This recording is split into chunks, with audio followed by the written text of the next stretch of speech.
Good day, everyone. Welcome to Real Conservative News Update. I'm your host, Nathaniel Rajkumar. Today, I'm highlighting news from Bahamas.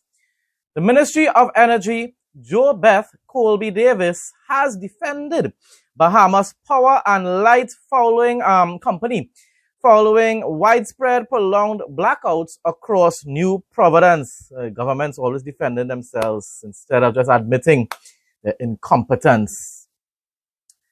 It's controlled by the state, so it's their responsibility. She attributed the critical weekend service failures to severe weather, intense lightning strikes at the Blue Hills Power Station, and extreme summer heat waves. All right, sounds like when the tree fell here in Trinidad and Tobago and caused electricity to go in, I think, in almost the whole of the country years ago. That was a real special branch back then that fell on one line and caused everything else, all the other power stations in Trinidad, to end up tripping off. Yeah, tree. But who knows? I mean, in a case like this, it really did have a lot of severe weather. Maybe just maybe they're talking the truth. Who knows? While acknowledging the major hardships imposed on residents and businesses, Colby Davis explained that the grid is temporarily fragile because it is undergoing a massive multi-year modernization overhaul. Okay. So that is why.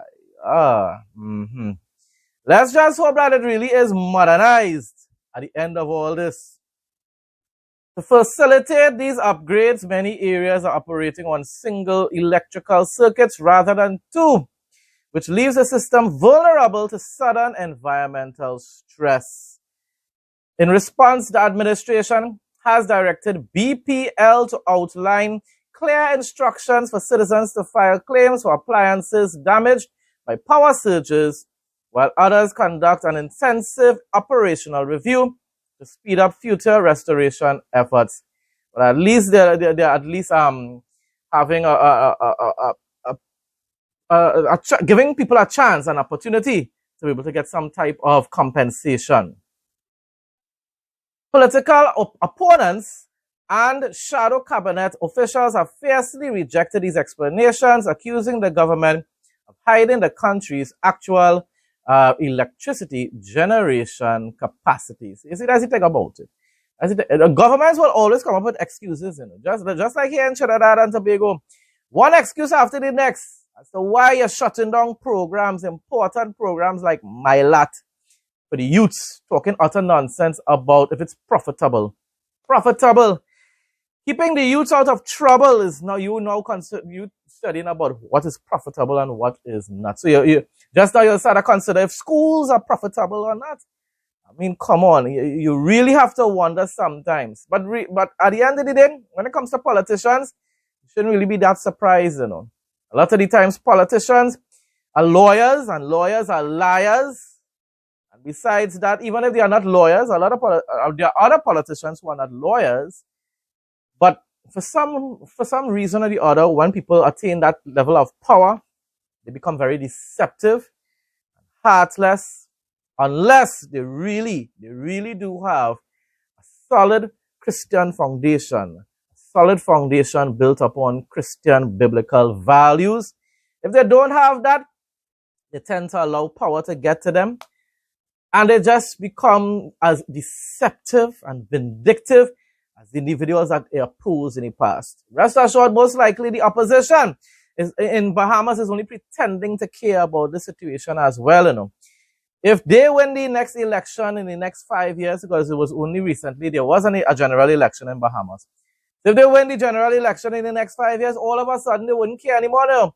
They will do just like PNM and UNC here in Trinidad and Tobago. They will tell you whole strain, wait, things will get better in due time. That's all politicians do. They lie to you during elections and then they turn around and tell you, listen, yeah, I told you this, but. Always has a but later on. The damage occurred at the critical interface between those two systems, the point where generation and the transmission network must operate together before electricity can flow safely to homes and businesses across New Providence. I often describe this as a handshake. Our generating stations produce the electricity. Our transmission network delivers that electricity to the communities we serve. Before power can flow, those two systems must synchronize perfectly. The lightning strike interrupted that synchronization. Before engineers could reconnect the system, they first had to inspect damaged equipment, verify it was safe to energize, and carefully restore the connection without creating additional damage or placing employees or the public at risk. Trinidad and Tobago weather forecast for Friday, July 10, 2026. On Friday, July 10, 2026, weather conditions across Trinidad and Tobago will be mainly dull, hazy, and at times breezy with a maximum temperature of 31 degrees Celsius to 32 degrees Celsius. According to the Trinidad and Tobago Meteorological Service, the daytime will bring sunny periods interrupted by cloudy intervals, a few light passing showers, and a low chance of an isolated afternoon thunderstorm. Daily high temperatures will reach 31 degrees Celsius to 32 degrees Celsius, and the nightly minimum will drop to 24 degrees Celsius to 25 degrees Celsius. Feels like temperatures are expected to peak around 34 degrees Celsius due to the humidity. Winds will blow from the northeast to east-southeast at 8 to 40 kilometers per hour. Marine conditions are forecast to be moderate, with open water waves sitting near 2.0 to 2.5 meters and dropping to 1.0 to 1.5 meters in sheltered coastal areas. Sunrise occurs at 5:46 a.m. and sunset is at 6:30 p.m. Bible quote of the day. Ecclesiastes 1:1-7. The cycles of life under the sun.